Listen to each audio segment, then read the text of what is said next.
Well, Raw Story is really giving Joe Rogan what for. They have done an article that I would very much like to show you.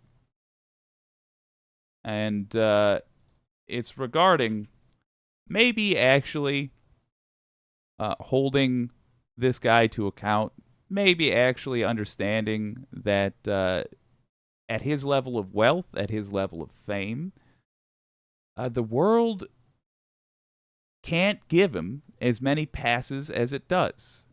Here's the article. With perhaps my favorite headline of the month so far. A guy with 200 million can't afford a fact checker. Joe Rogan battered for spreading Carrie Lake lies. Good. This is by Tom. Gosh darn it. Baggiani. Baggiani. There we go. Tom Baggiani. Podcaster Joe Rogan was roundly mocked after he used his popular program to push election conspiracies created by losing Arizona gubernatorial candidate Carrie Lake.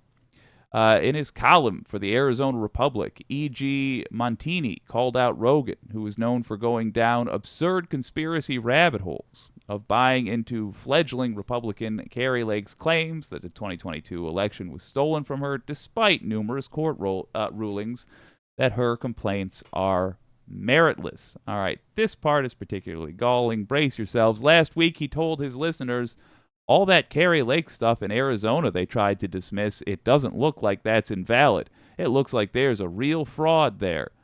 Excuse me, it looks like there's real fraud there. It looks like there's some real shenanigans there. At the very least, there were voting machines that weren't working properly, and it seems very suspicious that a lot of them were in Republican areas. There's a lot of shenanigans, he continued, and I think there's coordinated efforts to make sure that certain people get elected. I don't know how far they go, but I know it's not zero.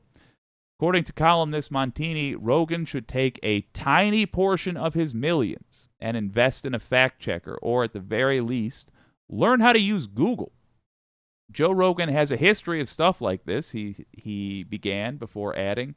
Actually, you could make an argument that spreading misinformation, conspiracy theories, and all manner of weird and malignant fictions is what grew his daily audience to more than 11 million podcast listeners and landed Rogan a $200 million deal from Spotify.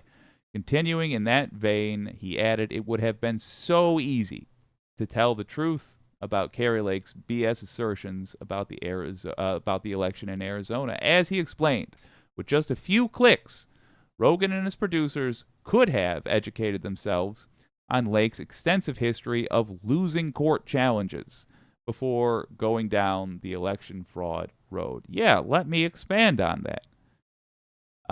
Of course he could have done that. Of course he could have done that very easily. And I don't think Joe Rogan is dumb enough that he doesn't know that.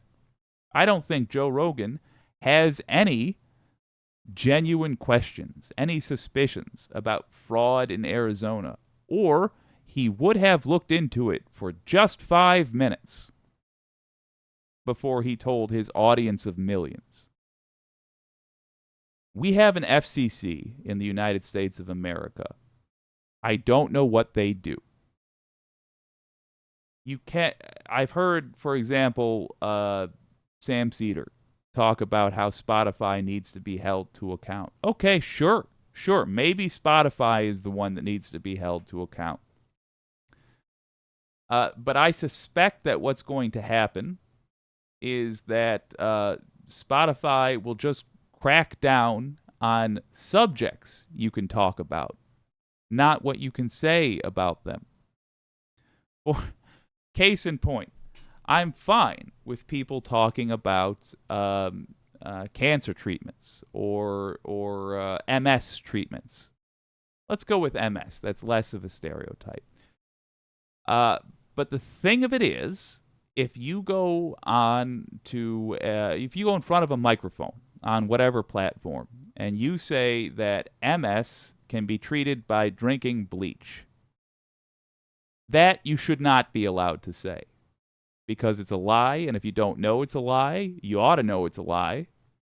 And if you tell people that lie, you ought to be punished. That's simple. It's not a matter of freedom of speech. It's a matter of deceiving people intentionally or simply just by being irresponsible. And Joe Rogan claims ignorance. He says, I think. Oh, I don't know about this. This seems fill in the blank. Except we're well past. We're well past the point where he just should have known. He just should have known. So, whether it's by holding Spotify accountable or holding Joe Rogan, the person in front of the microphone, personally accountable, whatever, I do think we need to begin having some actual consequences for these kinds of lies, because we are dealing with a hell of a lot of problems that rely on a large group of people being misinformed.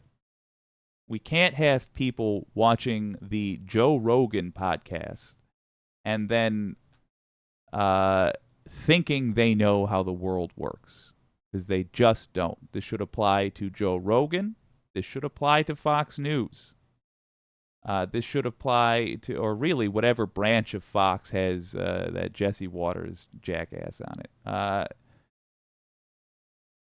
We need stricter rules regarding this, and this is not what you can do. We're opening the show now with news items, so I can talk about things in just this scenario where I don't actually have a plan.